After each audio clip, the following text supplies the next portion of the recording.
सीधे मध्य प्रदेश के भोपाल ये चलते हैं, जहां पर CM doctor Mohan Yadav fit India club में पहुंचे हुए हैं और वहां पर कार्यक्रम का लोकार्पण कर रहे हैं। श्रीमान राहुल कोठारी जी, श्री SES अनुपम मनु श्रीवास्तव जी, रवि गुप्ता जी, यादव जी और आप सब क्या क्या बनाया, जरा देख के आनंद आ गया है। एरोबिक वाले बच्चों को हम ना निरीक्षण कर रहे हैं, उनको कोई लेना देना नहीं, तुम्हारी नेतागिरी तुम रखो अपना बढ़िया धूमधाम से। क्या डूबे हुए थे गाने के अंदर, और करेले का जूस अलग बनवा के तैयार रखवाया आपने।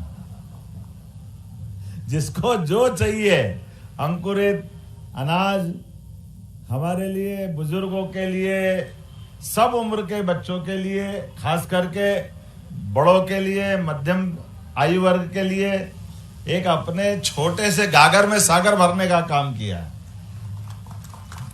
वाकई बधाई देता हूं। और ये भी आदर्श स्थिति है कि हमको अगर फिट इंडिया की बात करना है तो इंडिया के गौरवशाली अतीत से भी जुड़ना पड़ेगा, और गौरवशाली अतीत के वो उदाहरण हमारे सबके सामने हैं। हमारे लिए जब आपने कहा कि झांसी की रानी लक्ष्मीबाई वास्तव में अपने बच्चों को लेकर के अगर लड़ रही है, तो लड़ने के समय घुड़सवारी भी चल रही है, तलवारबाजी भी चल रही है, और वीरांगना का अपना वीर वाला भाव, जिस मनोभाव के बलबूते पर वो उस समय के दुनिया में जिनका सूर्य अस्त नहीं होता, ऐसे अंग्रेजों के खिलाफ अपने हक की लड़ाई और देशभक्ति का ज्वार पैदा कर रही। हमारे लिए महाराणा प्रताप वास्तव में आज भी वेट लिफ्टर को भी अगर 80 किलो वजन उठाने का बोलो तो बड़ा मुश्किल जाता है, लेकिन व्यक्ति घोड़े पे बैठा और लगभग 80 किलो का भाला है, और सब मिला करके लोहे का बख्तरबंद, सिरस्त्राण, हाथों की कलाइयों के कवच, पैर के यहाँ के कवच, सब मिला के 2 कुंटल तो लोहे का वजन है, 2 तलवारें, और फिर खुद का वजन अलग। अब पहले तो घोड़ा लाओ ढूंढ के, इतना उठा कैसे ले कि घोड़ा भी घोड़े पे भी बैठ करके इतना वजन रखे। तो हमारे लिए वास्तव में ये जो अतीत के काल के गौरवशाली उदाहरण है, एक से बढ़कर एक।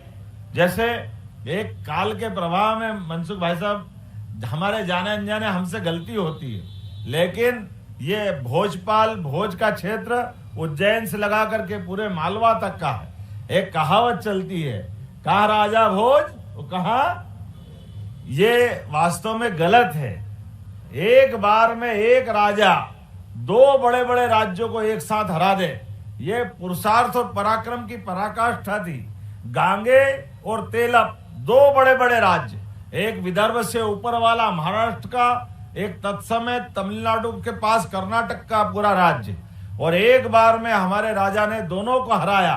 तो पूरे दुनिया में कहावत चली, कहा राजा भोज, कहा गांगे तेलप। वो गांगे तेलप धीरे धीरे ये खिलाड़ियों ने पता नहीं क्या गड़बड़ कर दिया, तो मूल भाव बदल गया। ये जो हमारे पुरुषार्थ पराक्रम की बात करते हैं, तो अतीत के ये सारे उदाहरण हमको याद रखना पड़ेंगे। कहाँ विक्रमादित्य, कहाँ हमारे भर्तरी, कहाँ हमारे अर्जुन से लेकर के भगवान राम, और हमारे तो कदम कदम पर विवाह भी अगर होता तो बगैर स्वयंवर के विवाह नहीं होता। इतनी गौरवशाली परंपरा हमारी है। मैं आज के इस अवसर पर अगर हम अपने इस बॉडी की दृष्टि से बात करें, 1 लाख कोशिकाएं रोज मरती है, तो हमको एक दिन जीवन का मिलता। परमात्मा ने दिन गिनती के दिए, सांस भी गिनती की दी है, इसमें कोई अंतर नहीं, लेकिन हर दिन मिलने वाला जिंदगी हमारे लिए सफलता के साथ अपने बेहतर से बेहतर करने के लिए सूर्यनारायण सुबह सुबह आपको आशीर्वाद देते हैं। आओ आगे बढ़ो, यथा योग्य जितना अच्छा कर सकते जरा करो, आप संकल्प करो। और जब यशस्वी प्रधानमंत्री देख के ही ऊर्जा से सराबोर हो जाता है, हमारे अपने यशस्वी प्रधानमंत्री का जोरदार अभिनंदन करो।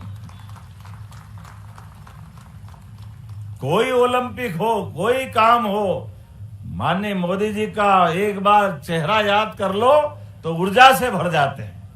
हमारे लिए तो पुराने काल के समय मौन प्रधानमंत्री से लेकर के मुखर प्रधानमंत्री तक, और मुखर क्या बहुमुखी प्रतिभा के धनी, योग से लेकर ध्यान तक और चंद्रमा से लेकर आसमान तक किसी क्षेत्र में भी कोई चीज के लिए पीछे नहीं हटते। और कोई कारण से खिलाड़ी कोई कारण से अपना पदक से वंचित हो जाए तो ये पहली बार देख रहे हैं कि प्रधानमंत्री स्वयं उसकी चिंता करके उसका हौसला अफजाई कर रहा है। ये सच्ची खेल भावना है। आज नहीं तो कल जीतेंगे। जिंदगी खत्म नहीं हो रही है, लेकिन इस भाव को जिंदा रखने के लिए देश की जीवंतता के साथ कदम से कदम मिलाकर ये धड़कन स्थापित करते हैं। तो देखिए, देश के पहले फिट इंडिया क्लब का लोकार्पण हो रहा है, जहां पर सीएम डॉक्टर मोहन यादव और केंद्रीय मंत्री मनसुख मंडाविया मौजूद हैं।